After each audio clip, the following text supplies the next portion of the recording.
November 25th, 2012, we began After Hours with Team Taser, a webcast to talk about our then favorite Facebook group. Zoologist Nadia Moore joined us in the very beginning and was a contributor for the first year. Probably because she did outsource some of the samples to other scientists and labs to have the actual sequencing confirmed, but they probably have nothing to do with her interpretation of what this means, and they probably are not going along with the interpretation part of the actual legitimate data. Through trial and error and dabbling in the dating scene in the Bigfoot world of mostly long-distance relationships, Nadia finally found the man of her dreams.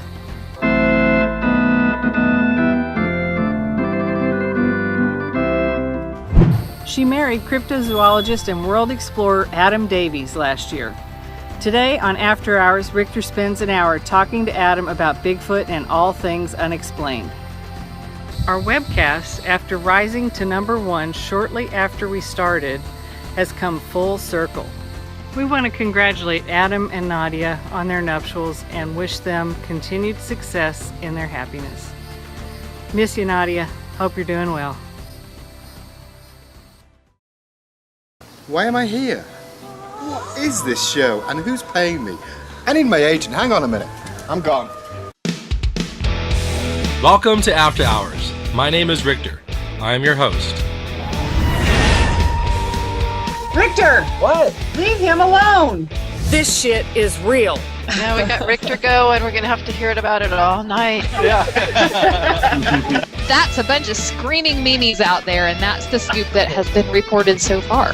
Thanks for dropping me like a stud. I'm not interested in believing in something. Either it's real or it's not. By your opinion that you are no-kill, you are dooming the species to be extinct. They are what they are. It doesn't matter what we call them. Let's remove ourselves from them a little bit. And I think that's something that the Bigfoot community can actually learn a little bit from. I actually am trying to push the envelope of science here. When are we going to make a video, Rictor? And I mean not an X-rated one. Dr. Todd, you've also been called the scoff dick. Yeah, well, have these creatures stood against a backdrop of trees, I probably never would have seen them. You can't talk about I can! So you guys are going to bag a Bigfoot and get us a body. we're giving it our best efforts. We thought that we had the holy grail of DNA. Our hero, Bob Gimlin's with us. Hello, is this thing on? Am I muted? Can you hear me? Hey, Rictor, I've got a question for you. How does it feel to lose Bigfoot bounty? My question is, why do you think Bigfoot is real? Rictor does put a lot of effort into his costuming, doesn't he? Yeah, well, I mean, by effort, if you mean bending over and picking up whatever's on the floor. My. Well, in my opinion, After Hours with Rictor is the #1 Bigfoot webcast. What's your name again? Don't piss Rictor off. Rictor, behave.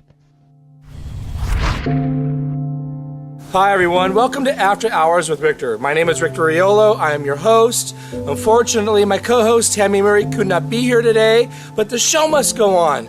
And we have an international explorer, a cryptozoologist author, Adam Davies. Welcome to the show. Thank you, Rictor. It's good to be here. Yeah, we're wearing matching shirts. Yeah, absolutely. That's right. Now, for those of you at home, you're probably wondering, why are they wearing matching shirts? We were at Beachfoot together. Yes, we're cool like that. Those of you that pay attention on Bigfoot social media know that there are those out there that will use this man's good name for their own personal Bigfoot agendas. John and Adam thought they were demonic because they were short, dark little beings with glowing red eyes, and the portal opened up to a realm of red sky and dark, scraggly vegetation, so they concluded demonic. I'm not about that. I want to get to know him. Adam, what first got you into the crypto field? Was it an experience? Was it the fascination of the mystery? Have you had anything weird happen to you? So I'll let you go from there. I think the first thing which was a formative time in my life, was when I had a sister who died very young of neuroblastoma, which was a form of cancer. And what that taught me at an early age was that you never know when you're going to go, and it's important to maximize the opportunities you have in life. So it was a profound turning point, you know, as a formative childhood experience. Now from then, I always had a passion for tracking animals, and I loved animals. But the pivotal moment that really got me into exploring, looking for unknown species, was a series called Arthur C. Clarke's Mysterious World, which I watched when I was a teenager. And in that series, there was Roy Mackal, and what he was doing, he was looking for the Mokele Mbembe. He was investigating the potential of whether it was a dinosaur. Yeah. That's like a brontosaurus or something, or? Yeah, absolutely. In Africa. In Africa, that's right. I remember hearing about that when I was a kid. Exactly. So the idea behind it was whether this creature really existed. Could it still do? And I'd read the accounts of Stanley and Livingstone, and the idea of a dark continent unexplored, and as a teenager it really appealed to me.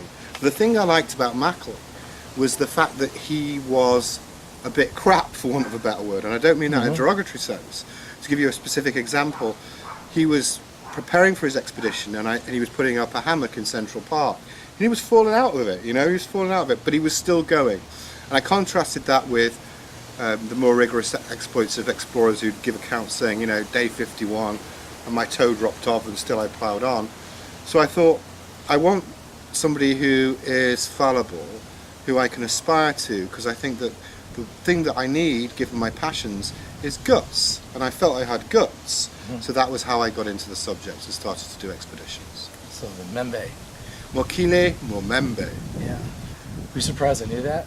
Yeah, I'm not surprised, but pleased. Yeah. There's more to life than Bigfoot, people. Just saying. There's a lot more creatures all over the world, Oh, yeah. But what I'd say is, from looking for different creatures, sometimes you can draw exciting parallels between evidence that I've noticed about, say, looking for the llamas in Mongolia or something in Russia or even China's wild man, that people can draw on when they're looking for Bigfoot. So those experiences are worth it. Even if your sole passion is Bigfoot in North America, it's important you read research that across the rest of the world, because it will aid you in understanding what you're looking for. Well, it's an education. Absolutely. So you've been to Nepal and you've been looking for the Yeti. Yeah, I was in Nepal. I was making a film with Josh Gates to look for the Yeti. It's the second time I've looked for the Yeti. I made a film originally, The Abominable Snowman, with Monster Quest, and it was a great experience. It was very encouraging. I know this edit will go out after the film is aired, but I can say it was a very encouraging experience. Now, Dr. Brian Sykes from Oxford tested alleged Yeti samples, and the results were a little surprising. A bear hybrid, a polar bear hybrid, with a brown bear that's been long thought to have been extinct. That's certainly true. In the Himalayas, I found two very interesting samples from Yetis, are reported to be from Yetis by local people, and they are genetically identical to a polar bear. That is a very ancient one found in Svalbard, an old 40,000-year-old jawbone. The genetic profile, if you like, of that bear is the same as the bear that I found in the Himalayas. I think what people need to understand when we're looking for unknown animals, to widen that out, is a lot of people say, well, aren't they already all found? Yeah. Well, the answer is no. There are still vast swathes of the world which are largely untraversed, either by local indigenous populations or by Western people. You go to the Congo, and there are areas there the size of Switzerland, which only a few pygmies have traversed. Yeah. Even in Nepal, 70% of the country, top of my recollection, is pretty much a wilderness.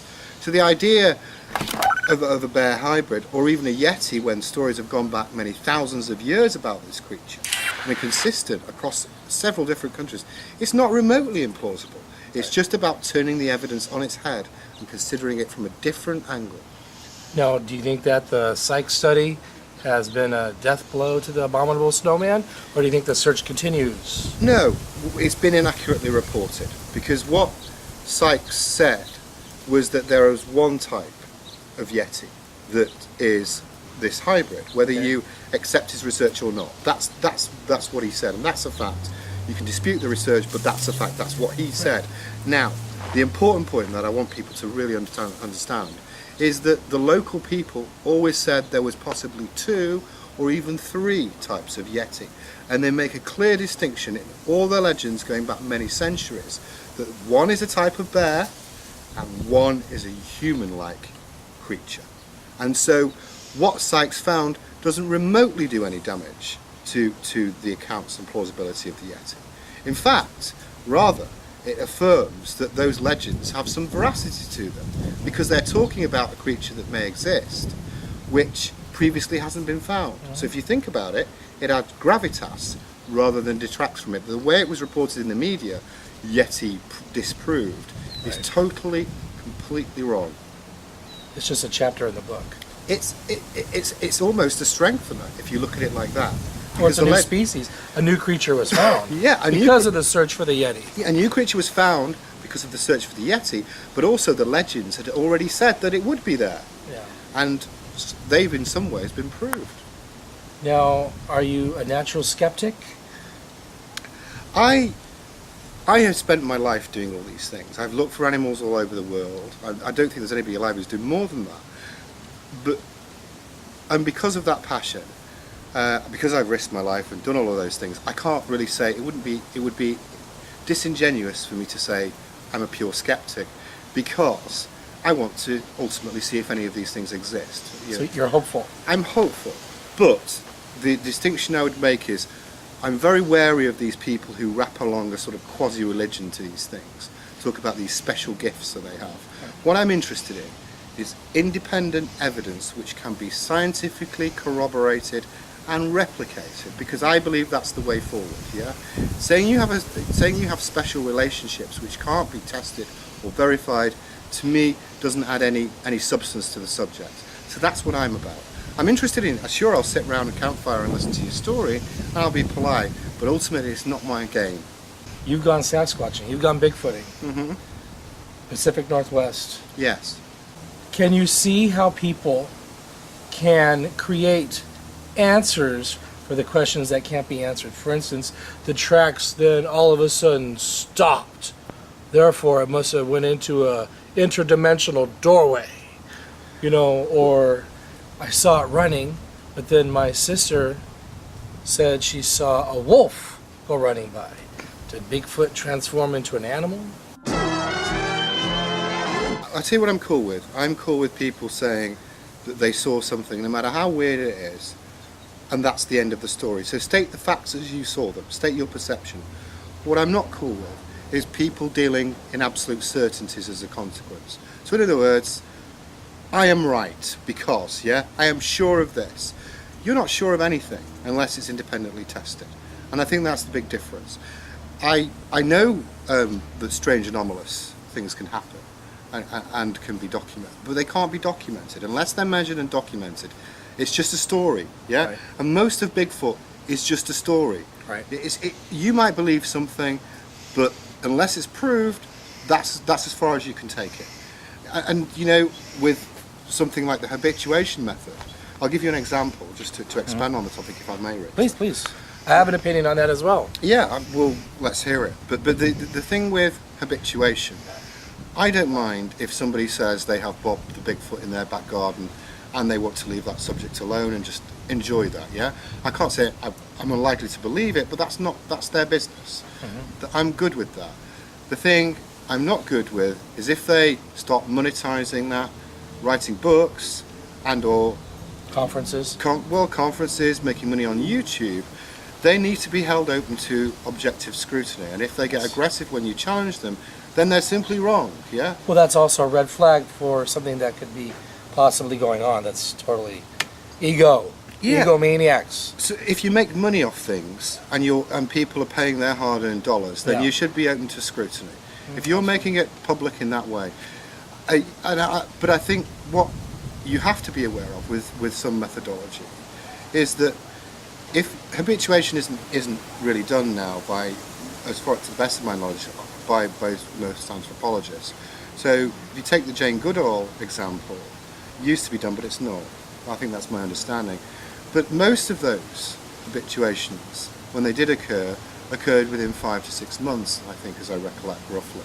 Even anthropological studies with tribal peoples who wanted to be contacted didn't take an enormous amount of time, probably at the highest level, a couple of years. But if you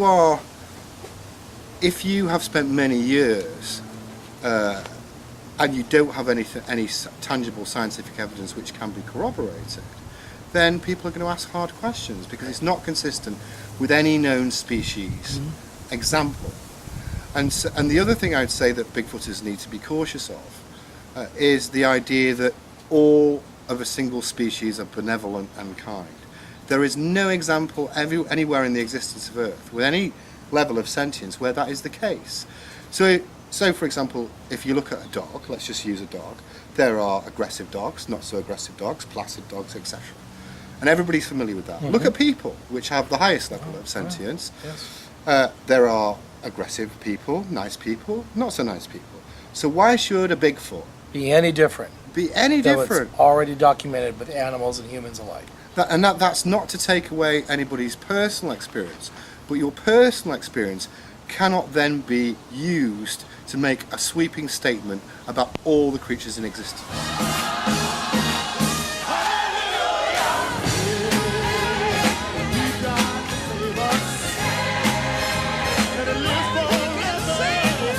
Personal experience cannot then be used to make a sweeping statement about all the creatures in existence. Amen. Amen. Amen. Regarding habituation, if it's your property, you're free to feed whatever you want.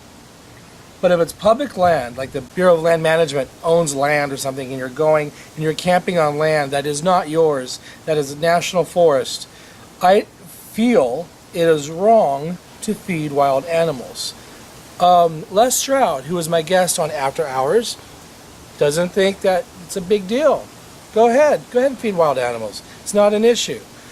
But if you are going to be conditioning an animal to get used to coming up to humans to be fed, it's going to be a problem because not everything's a Bigfoot. There are bears. I'm not talking about little raccoons. I'm talking about bears. And you've been out in bear country. Yeah, I mean, one of the places I saw the highest level of bears was in the Sierras. I don't think I've been anywhere in the world. And you've been there as well. Oh yeah. I don't think I've been anywhere in the world where there was a higher number of bears. There was incredible. a gentleman that was on an expedition with me in the Sierras. Sorry, he was nailing bacon to the trees to bring Bigfoot in to our camp. And then when the forest rangers and the Fish and Game police arrived to bust us because of Justin Smea's alleged poaching at the site. It was alleged. Alleged, yes. See, I know how to use that word. We were like, Neil, get that bacon off those trees. Thank God. Can you imagine how much trouble you could have gone into? You know? I can only imagine. I mean, I'm not well versed with the laws of this country, so I'll have to take your word for it. It was just, oh my gosh. Just there's a lot of stupidity out there, especially with habituation. And I think that's great if it's your property, but if it's public land, and you got to be careful. You have to not keep doing it. I mean, just be on guard, right? I mean, you have to protect yourself and protect the animal itself from other people. I mean, how many animals get put down from coming into, human neighborhoods, get shot out of the trees, tranquilized, whatever, and can you imagine having to do that with a Sasquatch? That would make the news, apparently. Hey, maybe you guys will do that. Well, it would be very difficult. One of the things that we'd have to work out was how you could, if you were going to go down that path, how could you accurately tranquilize a Sasquatch? Because we have no body specimen, right. So we don't exactly know what doses would be appropriate. It would be very difficult to do that. Right, and chances are Bigfoot's not real. Sorry, people. Well, I think Bigfoot probably is real. That'd be nice. In fact, I would take that on a limb. But your point is, you say Bigfoot's not real. No, I did not say that. Chances are, okay, it's not real. Well, okay, you say chances are Bigfoot's not real. Correct. I say chances are Bigfoot is real. But we're having an adult debate about it, yeah? So, I'm not going to be like, Adam Davies. That's because that goes to a very good point. I don't mind what you say about that. Well, everybody's got an opinion. And I'll respect that right. point of view, and I'll listen to what you have to say, and you may or may not persuade me on the basis of what you say, and hopefully vice versa. What isn't helpful is very acute negative arguments for and against that don't actually benefit the people. So if you are trying to persuade others of your point of view, it's better to be respectful and considerate. Now, there's a lot of agendas out there in the world of Bigfoot. Money is number one. Attention is another one. I call myself the attention whore. But no, I actually do take Bigfoot very seriously, which is why I've always been doing after hours for all these years. And it's just all these idiots that are out there making money and just literally shitting on the whole Sasquatch subject I make fun of on Off the Rictor. Fortunately, the Bigfoot community doesn't understand the difference between the two. One's satire, one's taking the subject seriously. And in Bigfoot and in the paranormal and crypto world, you have to have a balance. You can't be holding the membe. I can't say the first word. Mokele. Okay, imagine people are like, the Mokele membe is real. Belief. And if you don't believe me, you're an asshole, and I'm going to attack you and slander you on Facebook and character assassination. And really, people, come on. Well, in some ways, it's almost easier. And I'll explain why. The Lacula Swamp where I went to was described by Colonel John Blatchford Snell as hell on earth. It's extremely hard to get there. There are very few Westerners who've actually been there. Some people who say they've been there haven't actually been there. But, I can say that in the Lacula, myself, John Kirk, Bill Gibbons, there's only a few people alive who've actually done that. So what it means is there's a small pool of researchers, and we can very quickly verify, what one another have done. Whereas with Bigfoot, there are thousands of people all across the country.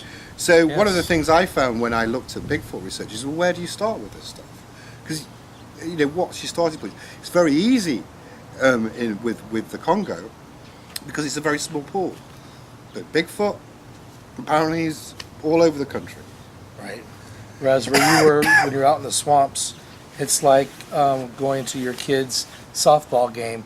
Whereas Bigfoot is a Super Bowl with all those people that are involved and being broadcasted everywhere. In a way, I mean, if I go to somewhere very remote. Oh my God, I use a sports analogy. You did? You're doing what? I am so straight. You're becoming very alpha male. That's right. That's it.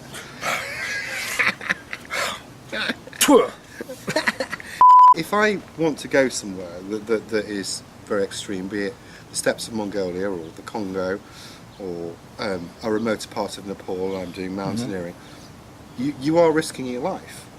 And it's not, I'd write my will, I write letters to my family, because sometimes I've not known whether I'm coming back. And we used to talk about it, for some reason, about 6 weeks before you go, you sort of become very living in the day, yeah? But I think that goes to a general point that if you're doing exploration in those sort of areas, it does really make you feel alive, because you really appreciate every minute as you're doing it. So it's a massive adrenaline rush. Well, it's an adventure, and that's life worth living. Yeah, absolutely. Instead of being in front of the computer. Well, what I say about researchers, I am a field researcher. That's my thing. But what I would say to people who can't go out and do research in the field like me, or don't want to go to the levels I've gone to in terms of arduousness, they can make a really valuable contribution. So there are some people I know who for disability purposes or other reasons can't actually go out and do the stuff I do, but they work with me because they're really good archivists or researchers at finer detail, because I'm more conceptual, and they'll provide me with information sometimes which is very highly useful for me. So what I would say to people is, that's a positive role you can contribute. What's not so positive is arguing the toss with other people, about things on Facebook or something. Right. I can't see the benefit of that. Right. If you want to make a positive contribution, then that's the way to go. I have got lots of useful information I can say of somebody who cannot go out their front door, more than one person, because they've had the patience to go through detailed accounts and to provide me with ideas which I have used. You said something earlier about when you were in the swamps with the smaller group of researchers looking for the membe. Mokele membe. Do it to camera now. Go on, Mokele membe. 1, 2, 3, and go. Mokele membe. Yeah, that'll do. That'll do. That'll do. Okay. Yeah. You have a small group of researchers looking for the Mokele membe. See, you're on a roll, and now it's going. The dinosaur of Africa, ladies and alleged gentlemen. dinosaur. You guys weren't fighting or backstabbing each other, or, you know. Well, not in the sense that when you go out there. Compared to like Bigfoot. Yeah, no. When you go out there, you have to have people of a certain disposition, and one of the things, it may surprise you, but one of the things I say is you don't have to be athletically fit, but what you have to generally be, and what I look for, is people who've got a positive disposition. Now, positive doesn't mean credulous. It's not about them believing in stuff. What positive means in this context is that generally they're quite upbeat, because it makes a difference. If you have somebody who's generally pessimistic by nature, thank you. You've got flies. Well, I've been at beach for quite a while. We haven't showered. Before that, I was in Oregon. So. We haven't showered in 5 days, people. Well, it's longer for me. He smells like a Mokele Memembe. Couple of weeks on the road now. Did I say that right? You said it right, yeah. Oh, I gotta practice that. Mm-hmm. So, if you have somebody with a pessimistic disposition, it brings the team down. And we talked about that at Beachville. I've heard certain TV celebrities are like that. That'll bring you down. And then you don't have to say names. I'm not going to say names. but Derek Randalls was telling me some of the celebrities he's taken out in the Olympic forest looking for Bigfoot are fake. Don't say names.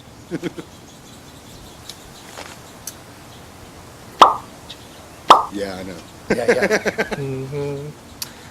Mm-hmm. Anyways, if someone has a genuine interest in, that's awesome. But Bigfoot, even from the very beginning with the white man being involved in the late 50s, early 60s, even those researchers were fighting amongst each other. Yeah, that's very true, and it's public knowledge that they could be quite acidic with one another. And now all their bastard children are now fighting online. Well, I'm sure they are. I mean, I'll take your word for it.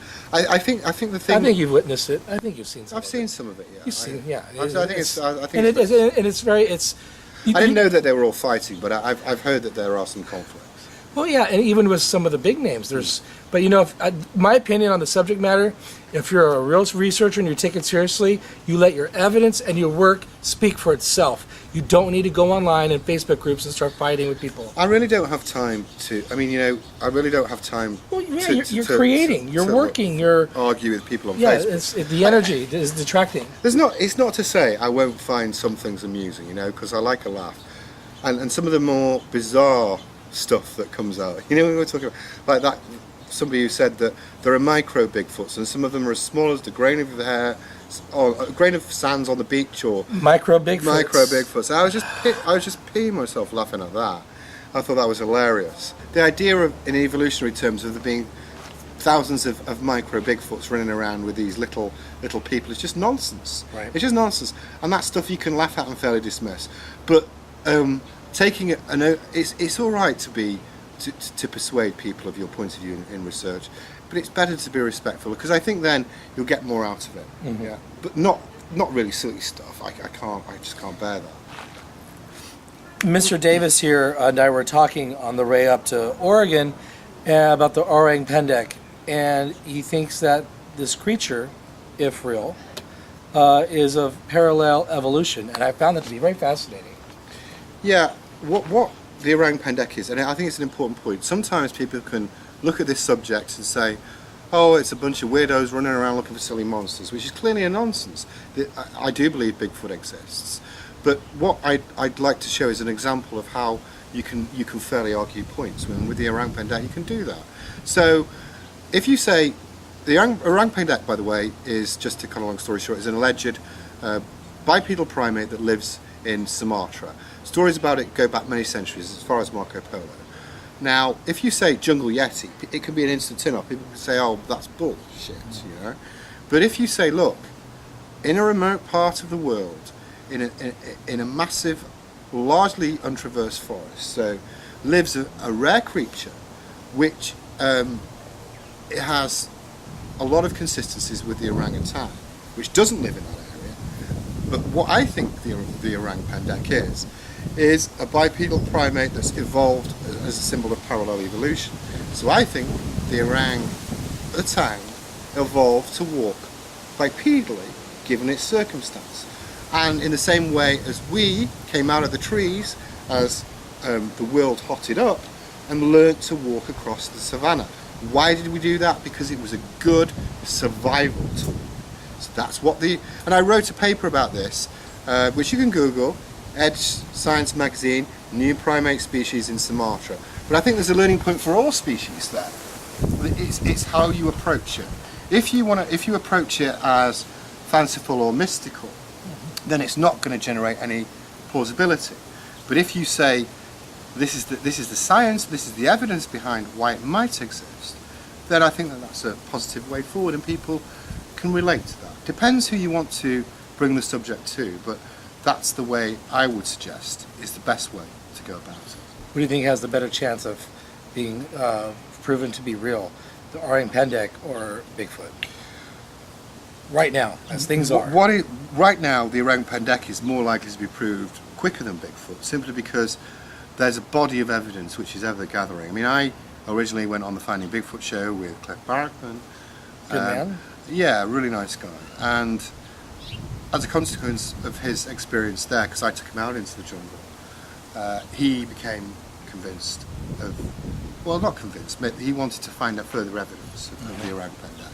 Now, as a result of his Orang Pendek project, which I initially helped him with, but it was his idea and he financed it and set the whole thing up, there's a great body of evidence. I've seen the casts. Many casts. They're not like Bigfoot casts. They're a lot smaller and a little bit wider. They're smaller, and the hallux is distended with it, which shows how it grips, and still grips as it moves through an arboreal landscape, for example.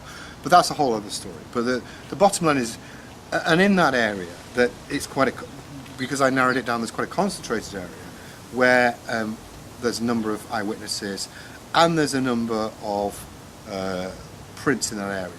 And what's also happened, and it's really simply put, is when I first started looking for the Orang Pendek in 98, 99, they didn't have a lot of modern technology, so there wasn't a lot of.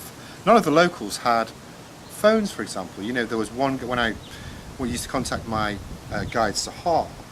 I used to have to phone a woman in the village, and she used to have to go and get him, and I have to arrange an appointment. Now, Sahar's children have all got Facebook, have all got photo cameras, and the Orang Pendek regularly appears on the edges of villages to forage. So I think it's only a matter of time before a photograph will be taken.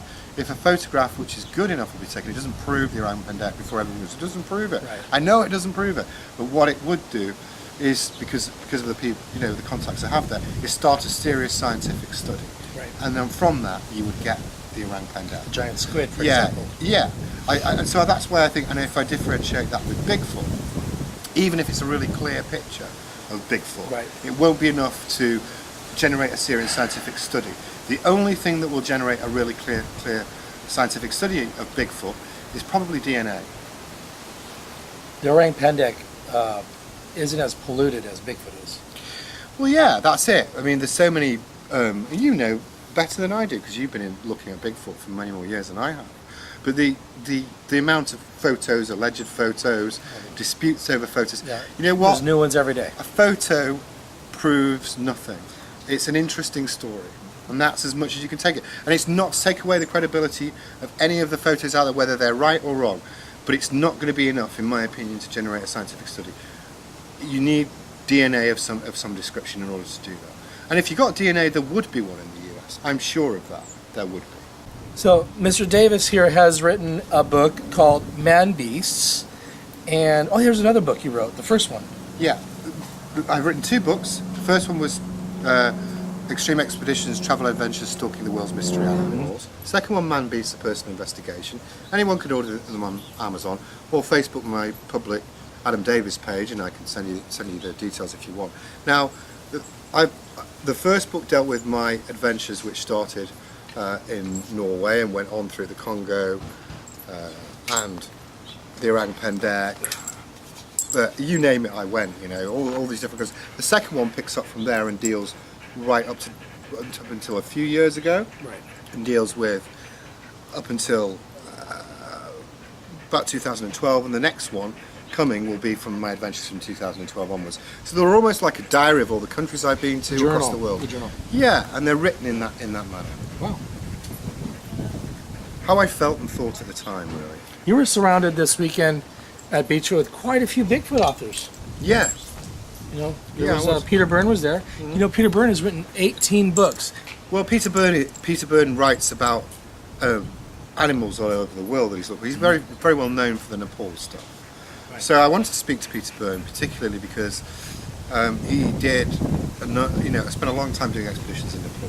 And obviously I've done some expeditions in Nepal. So it was great to swap stories. And what I was able to do, I hope, was encourage him slightly, because he was of the view that no eyewitness reports or alleged eyewitness reports had come out since the 1990s, I think he said in his talk. I was able to tell him that, on the basis of my research, just literally in the last few months, that's not the case. And in fact, there has been recent Yeti reports. No recent. Very recent. Oh, there have been. Very recent Yeti reports.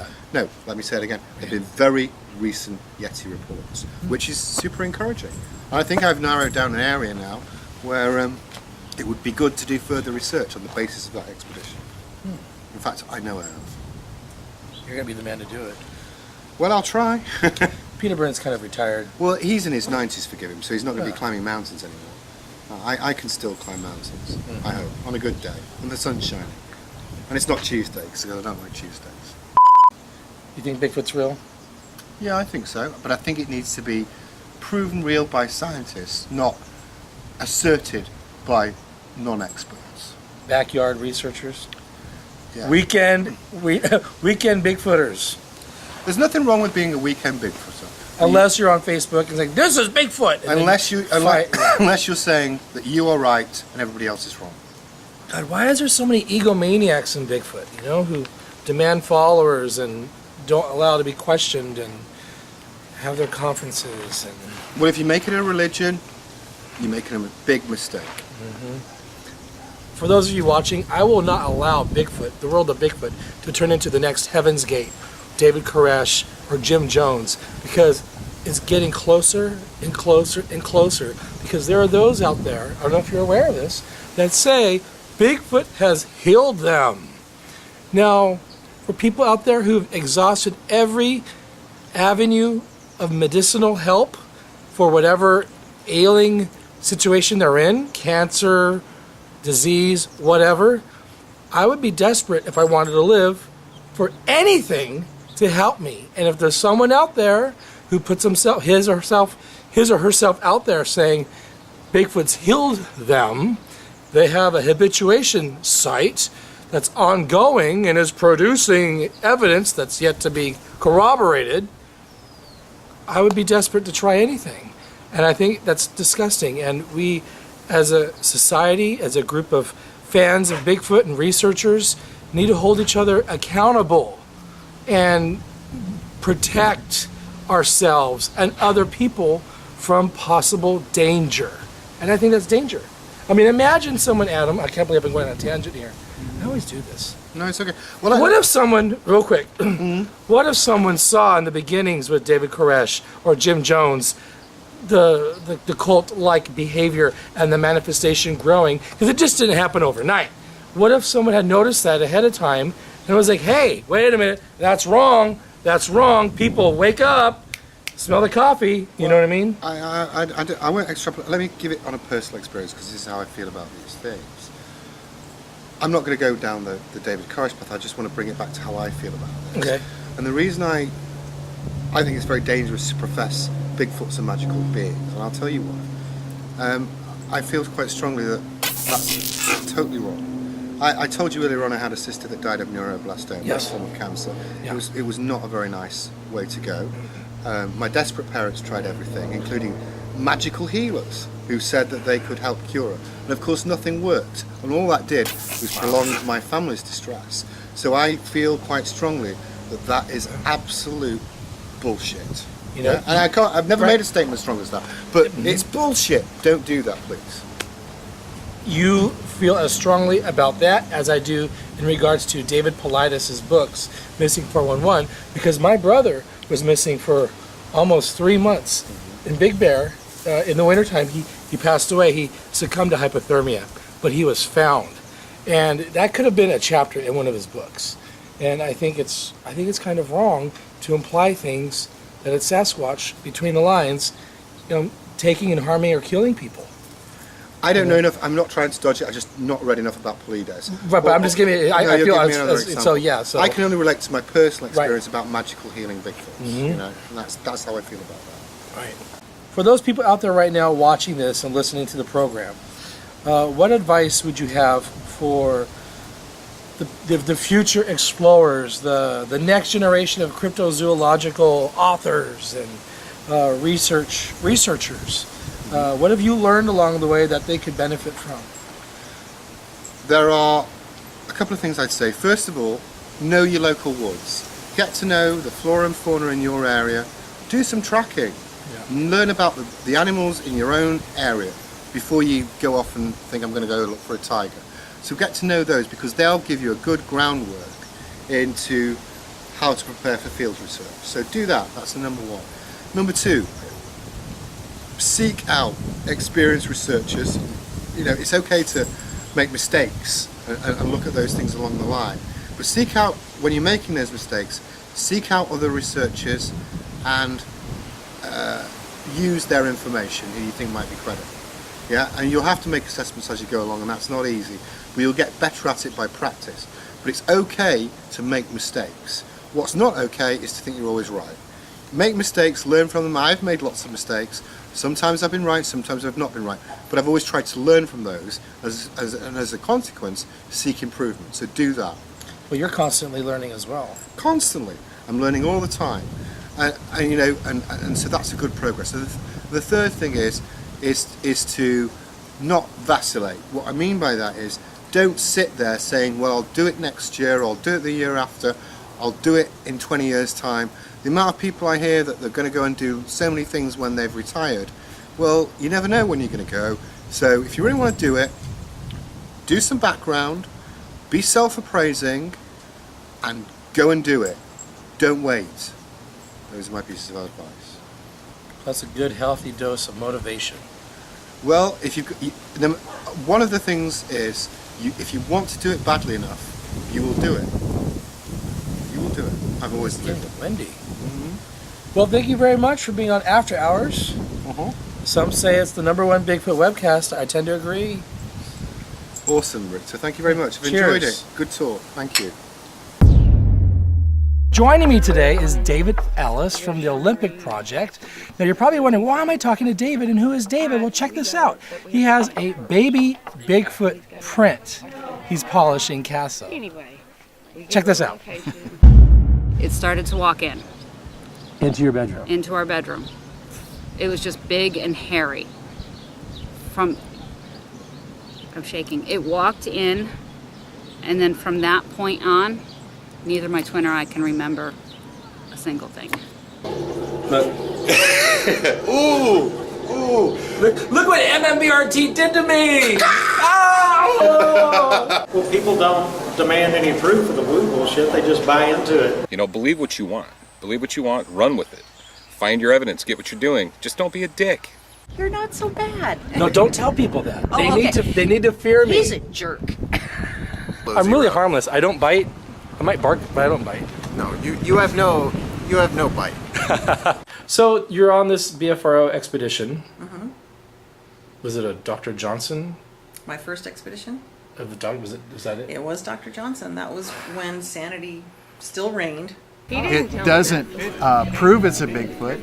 It just says now it's in a different suspicious category. Or you don't try to explain an unknown with another unknown. They don't need protection. They're doing much better than we are. You can't pull it off, Rictor. Try it again. Yeah. Yeah. Oh my God. I'm trying, man. Quit. Stop. I think it's very dangerous to profess Bigfoots are magical beings, and I'll tell you why. But Mr. Byrne here thinks I have a good young mind. I said a good broad mind. Oh, good broad mind. About a year ago, Dr. Jeff Meldrum called what the Bigfoot community perceived to be a hoaxer his colleague, Todd Standing.